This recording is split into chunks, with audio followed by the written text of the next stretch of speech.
Hi, and welcome to AINW's presentation on artifact identification, distinguishing artifacts versus broken, coarse-grained rocks.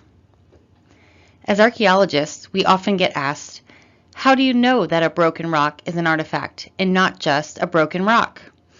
In this presentation, we will look at the ways archaeologists examine broken surfaces to distinguish artifacts from broken rocks. We will focus on coarse-grained rocks, such as basalt and quartzite, since these are the types of rocks commonly found in this region and were used for making tools by Native Americans. They are also commonly used in modern construction. Culturally produced flakes and cores tend to have distinctive characteristics. These characteristics, or attributes, correspond to particular flint knapping techniques. When a flake is detached from a core, the flake exhibits a point of impact, usually producing a cone of force, which often leaves a distinctive bulb on the flake and a corresponding flake scar on the core.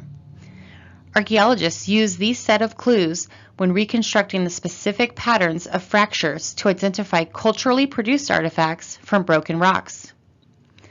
Flint knapping and experimental archaeology provide useful information to learn about these attributes.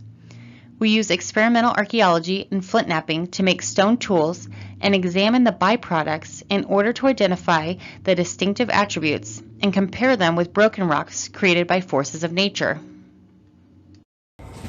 Hi there, my name is Megan Johnson. I'm a lithic technology specialist at AINW, and today I'm going to show how to remove some flakes off of coarse grain basalt core.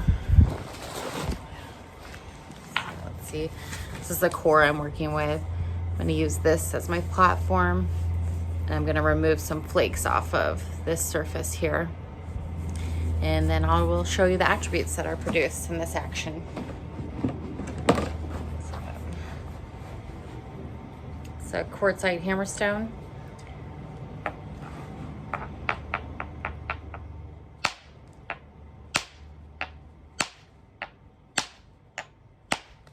There we go.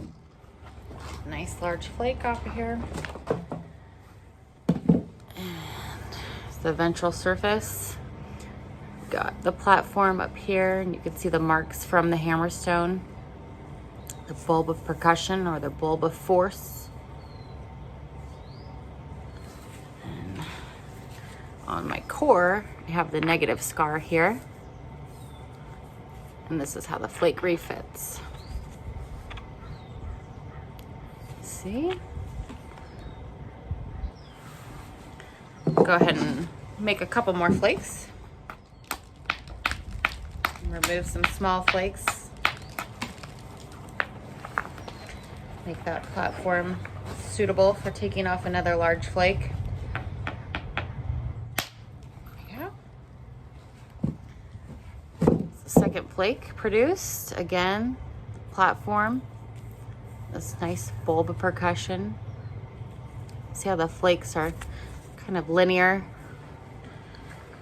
And flakes aren't always linear, but they do have these attributes.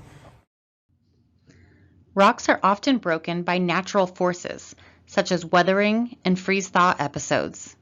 Rocks are also broken by modern processes, such as blasting, rock crushing, construction excavation, plowing, bulldozing, and use of heavy machinery.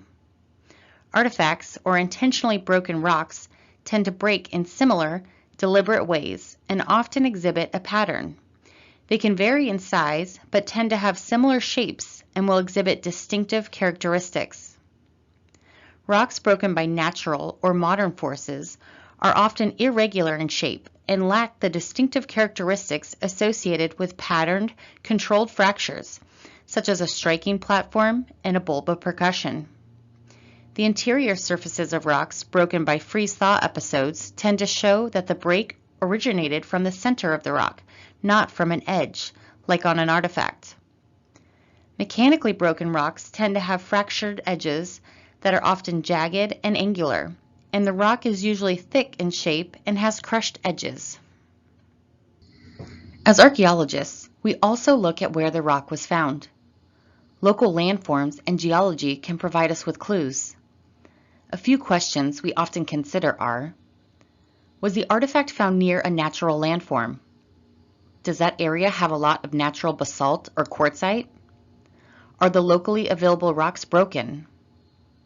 Has the area been altered? Is there a construction site or roadway nearby that may have imported gravels? Did we find the rock in or near an agricultural field where rocks may have been broken by farming machinery?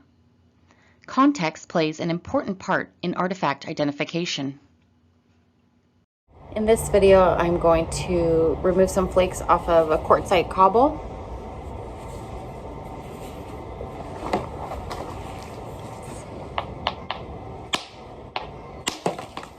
Got the first flake here.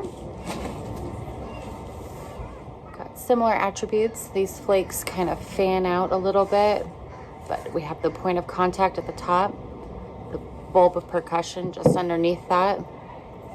If you look, the negative scar on the core, and that flake refitting right in there. So there's the point of contact.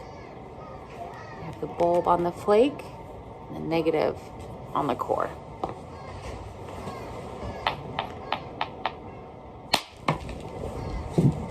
Next flake off, very similar attributes.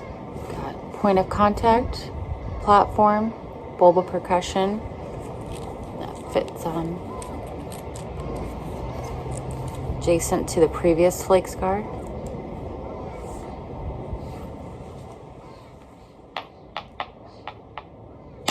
A little bit larger flake. Don't really see those attributes. The platform, point of contact, bulb, large bulb of percussion. See how the flake tapers down. There's the flake scar on the core, how that refits.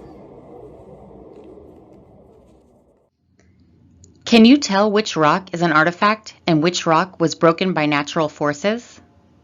The rock on the left has a striking platform on the top, or proximal end. There is a bulb of force just below the platform. The rock is linear in shape. This is an artifact. It has been intentionally produced using experimental footnapping. On the right, the rock is jagged and thick.